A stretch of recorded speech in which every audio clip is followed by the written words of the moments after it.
বিশ্বনবী রমাদান আল মুবারক আসার 2 মাস আগ থেকে প্রস্তুতি নিতেন। বিশ্বনবী দোয়া করতে শুরু করতেন রজব মাস থেকে, আর আল্লাহর কাছে বলতেন আল্লাহুম্মা বারিক লানা ফি রজব ওয়া শাবান ওয়া বাল্লিগনা রমাদান। রজব শাবানে বরকত দাও, রমজান মাসে গুনাহ ঝরাও।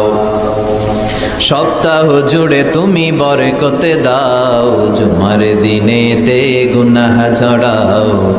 রজব শাবানে বরকত দাও, রমজান মাসে গুনাহ ঝরাও। চিল্লায় পড়েন আমিন। রমজান আসার 2 মাস আগে বিশ্বনবী রজব মাস থেকে রমজানের প্রস্তুতি নিতেন। আল্লাহু আকবার। আর পড়তেন আল্লাহুম্মা বারিক লানা ফি রজব ওয়া শাবান।